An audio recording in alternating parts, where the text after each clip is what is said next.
नमस्कार, कांठल की आवाज़ डिजिटल न्यूज़ में आपका स्वागत है। प्रतापगढ़ में नारकोटिक्स विभाग के अधिकारियों और युवकों के बीच हुई झड़प के बाद में मामले ने तूल पकड़ दिया है। यहाँ पर संगठन के लोग पहुंचे हैं और प्रतापगढ़ शहर भर के लोग पहुंचे हैं। जिला कलेक्टर को ज्ञापन देने की तैयारी की जा रही है। बताया जा रहा है कि ये जो झड़प हुई है इसमें जो युवक है उनके परिवारजन भी यहाँ पहुँचे हैं और अपनी जो उनके साथ आप बीती हुई है उसको बताने आए हैं, न्याय की मांग कर रहे हैं और प्रशासन से आशा कर रहे हैं कि इस पूरे मामले में निष्पक्ष न्याय किया जाए। उनको जो जिन लोगों को गिरफ्तार किया गया है उनकी रिहाई को लेकर और मामला तूल पकड़ पहुँचे।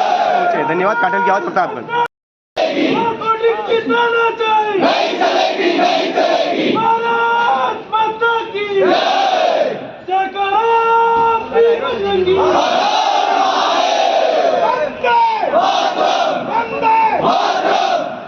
इतना करिए, मैंने पूर्व में नगर परिषद में बताया है और अभी मैं आपको अवगत कराना चाहता हूँ कि जिस तरह से इन लोगों ने नारकोटिक्स अधिकारियों ने पिछले 2 वर्षों से प्रतापगढ़ में आतंक मचा रखा है। मर्जी पड़े उसको छेड़ देते हैं, मर्जी पड़े उसके साथ पैसे ले लेते हैं और मर्जी पड़े उसके साथ गन बजा लेते हैं। भैया ये अधिकार किसने दिया है? आप लॉ एंड ऑर्डर मेंटेन करते हो ना, तो क्या और अपने लोगों को बता रहे तस्कर आतंकवाद बता रहे। उनकी उम्र 18 साल 20 साल 21 साल 22 साल है, क्या वो तस्कर हो सकते हैं? क्या आतंकवाद हो सकते हैं? क्या? लेकिन इन्होंने इसको आतंकवादी तस्कर बताया है, तो गलत है कि सही है? क्या करना चाहिए? इन लोगों ने अभी तक उनके नाम पे मुकदमा दर्ज नहीं किया है, उनको अभी तक नहीं बिठाया है। अपने लोगों को इन्होंने लगातार 2 दिन से कार्यकर्ताओं को थाने में बिठा रखा है। ये कौन सा रवैया है? ये कौन सी तानाशाही इन लोगों की? प्रशासन का सपोर्ट कर रहा है, लेकिन अपने कार्यकर्ता का कौन सपोर्ट करेगा? सपोर्ट करेगा नहीं करेगा? हम लोगों को जागना होगा, हम लोगों को उसके साथ खड़ा होना। आज पीड़ित परिवार बैठा हुआ है, वो बेटा घर से कह के गया है कि मैं ट्यूशन जा रहा हूँ, मैं होटल में खाना खाने जा रहा हूँ, लेकिन वहाँ के अधिकारी उसको पिछले के दम पर दबा रहे, उसके साथ हवाई फायरिंग कर रहे हैं। तो अपने दबाव के लिए, अपने बचाव के लिए वो क्या करेगा? क्या करेगा? गोली खाएगा क्या? फिर ये आज एक घटना हुई है, कल आपके ऊपर हो सकती है, परसों मेरे ऊपर हो सकती है।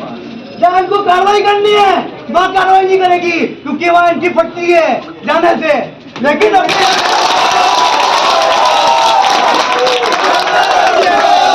जहाँ ड्रग्स पकड़ना जाकर, जहाँ इनको अफीम पकड़नी है, वहाँ इनकी हिम्मत नहीं होती है। बोले बोले हिंदू समाज के ऊपर इस प्रकार की घटनाएं करती है।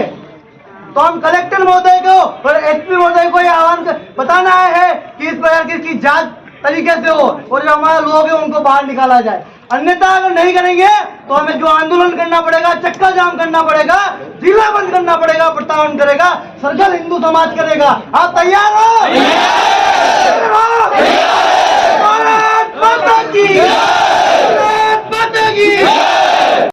किसी भी घटना में 2 पक्ष हैं यहाँ पे, एक है नारकोटिक्स पक्ष, एक अपना जो अपने सर्वधर्म समाज, हिंदू समाज, जो आप पीड़ित परिवार।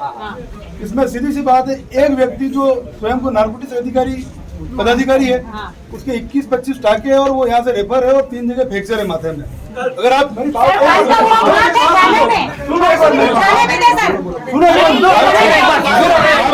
बोलने के लिए तो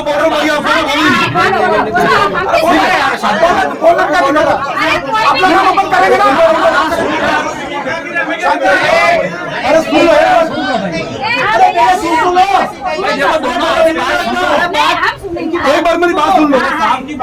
आप में से भी अगर कोई व्यक्ति इस प्रकार से सिर में इंजर्ड हो गया, घायल हो गया और उसकी कार्रवाई नहीं करेंगे ना, तो वो अधिकारी होने की सारी बात है, आम आदमी तो यही है, हम कार्रवाई नहीं करेंगे, कुछ हमारी कानूनी मजबूरियां होती है। इसमें दूसरा पक्ष आप लोगों का है, उन्होंने बिना आइडेंटिफिकेशन किए, बिना अपने पदनाम लगाए, प्लेट लगाए और ये आपका एक पक्ष है। इसकी आपकी पूरी रिपोर्ट, क्योंकि वो देखो आपका कोई हमने रिपोर्ट ले ली कल, सेंट्रल एजेंसी से संबंधित विभाग के खिलाफ मुकदमा दर्ज करने से पहले नियम तो है कि अप्रूवल लेना पड़ता है, ये कानून में लिखा हुआ है, उसके आगे हम नहीं चल पाते, हमारी ये कानूनी मजबूरी होती है।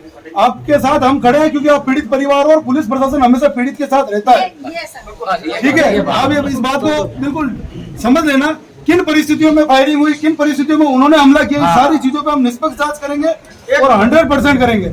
हमने कभी न तो गलत किया और न करेंगे। इस बात को मैं आपको 100% आश्वस्त करता हूँ। बाकी हथेली में सरसों उगाने वाली बात नहीं हो सकती। आपको धैर्य बनाने रखा। 100% सही काम करेंगे। आपकी रिपोर्ट दो, उसमें हम बिल्कुल ढंग से करेंगे। आगे से अप्रूवल लेके उनका खिलाफ मुकदमा भी करेंगे। जी सर। ठीक है।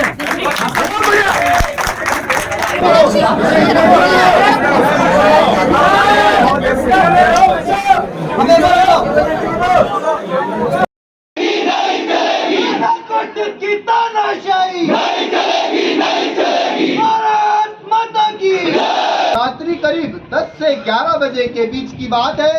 कुछ युवा अपने साथियों के साथ भोजन के लिए हाउसिंग बोर्ड प्रतापगढ़ स्थित नैवेद्यम होटल में खाना खाकर अपने घर की तरफ जा रहे थे कि इतने में शराब के नशे में धुत होकर एक बोलेरो गाड़ी जिसमें नारकोटिक्स विभाग का पुलिस अधीक्षक DN मीणा व उसके अन्य साथी मौजूद थे, उन्होंने युवाओं की कार के आगे बोलेरो गाड़ी लगा दी व अचानक बोलेरो से उतरकर उनके साथ बदतमीजी कर, गाली गलौज कर, मारपीट करने व युवाओं द्वारा अधिकारियों से पूछा कि हमारा क्या दोष है, तो अधिकारी गाली गलौज कर कहने लगे माताओं बहनों के बैठक की वजह से कुछ गाली है वो नहीं बोल सकता, रात को यहाँ कहाँ घूम रहे हो। वो अचानक ही बिना किसी कारण के मौके पर फायरिंग चालू कर दी। जैसे तैसे बीच बचाव कर वहां से वे सभी युवा अपने घर आए। अधिकारी इतने नशे में थे कि उनके द्वारा बिना किसी युक्त कारण के फायरिंग चालू कर दी गई। अगर इस फायरिंग में किसी भी युवा को गोली लग जाती तो वो अपनी जान से भी हाथ धो बैठता। नारकोटिक अधिकारियों ने शराब के नशे में धुत होकर बिना किसी कारण के जान से मारने की नियत से अवैध रूप से फायरिंग कर दी। इस प्रकार लोक सेवकों ने पद का दुरुपयोग किया। जो युवा वहां मौजूद थे वह अपराधी प्रवृत्ति के व्यक्ति न होकर छात्र हैं तथा न ही उनका कोई पुलिस रिकॉर्ड है। सभी अच्छे एवं संपन्न व प्रतिष्ठित परिवार के सदस्य हैं। उन्हें जबरदस्ती प्रकरण में फंसाने की साजिश की जा रही है, जबकि नारकोटिक्स विभाग के अधिकारियों द्वारा अवैध रूप से गुंडागर्दी एवं फायरिंग की उनके विरोध कोई कार्यवाही नहीं की जा पा रही है। होना चाहिए कि वो भी दारू पिए हुए थे कि नहीं, करके आ रहे थे वो, और बच्चों पे गोलियां दाग रहे थे वो। अरे हमारा बच्चा बचा नहीं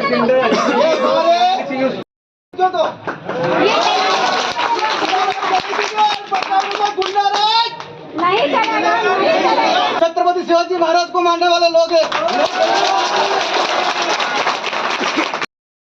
साहब हमको तो फुटेज भी चाहिए, उस दिन के फुटेज हमको चाहिए। कुछ चीजें ऐसी होती हैं जो जांच की कोई इसको आहत होता है तो अपनी बात वो रखेगा, लेकिन हम प्रशासन से आपको ये जो उम्मीद है वो हम चाहते हैं कि वो बड़ी मतलब निष्पक्ष जांच हो। अगर वो व्यक्ति निर्दोष है तो उनको तत्काल प्रभाव से उनको रिहा किया जाए, और वो निर्दोष नहीं है तो उनके खिलाफ कार्रवाई की। और हमारे जो बच्चे थे वो गाड़ियों से खाना खाने जा रहे थे राजवाड़ा भोजनालय, तो राजवाड़ा होटल में वहाँ पर खाना खा के आ रहे थे। नारकोटिक्स विभाग के जो अधिकारी थे उन्होंने एक ब्लैक बोलेरो गाड़ी थी, उनके पास काले शीशे थे और गाड़ी के नंबर नहीं थे। उन्होंने गाड़ी से बच्चों की गाड़ियों का पीछा किया, बच्चे डर गए और उसके बाद उन्होंने क्या किया कि गाड़ी के आगे और गाड़ी नैवेद्य होटल के यहाँ खड़ी कर दी। बच्चे इतने डर गए और उनको ये भी नहीं पता कि नारकोटिक्स के अधिकारी, क्योंकि वो तो आम जनता समझते थे, बोले क्या पता। और जैसे वो उतरे उनको जाप्तों से मारा गया और उन पर गोलियां दागी गई। चलती गाड़ी में भी उन्होंने बंदूक से ऐसे उनको बताया, इसलिए वो डर गए थे। उसके बाद उन्होंने गोलियों से 4-5 गोलियां भी चलाई और बच्चों को इतना मारा कि वो डर गए। एक गाड़ी रुकी, दूसरी गाड़ी तो आगे निकल गई थी। उसके बाद दूसरी जो गाड़ी थी बच्चों की, वह पीछे देख रही कि क्या हुआ, ये क्यों रुके हैं। तब उन्होंने देखा ये हाथापाई हो रही है और गाड़ी जो हाथापाई हो रही है और बंदूक चल गई। 5 बच्चे रोने लगे और रोते रोते उन्होंने अपने दोस्तों को, अभिभावक से डर गए थे, वो अभिभावक को किसी ने फोन नहीं किया, अपने दोस्तों को फोन किया और इतने डर गए थे कि इतने रो रहे थे 5 बच्चे, जबकि वो बता नहीं पा रहे थे। वो उन्होंने तो सिर्फ यही बताया कि यहाँ गोलियां चल गई है। जब और जो नारकोटिक्स के अधिकारी वह ये बता रहे हैं कि अफीम हमारे मुखबिर से सूचना मिली है, अफीम लेके चल रहे हैं, ये आंदोलन आतंकवादी है। अगर वो अफीम लेके जा रहे हैं, आपको मुखबिर से सूचना मिली तो आपने बेड़ा क्यों नहीं लगाया? आपने पुलिस प्रशासन का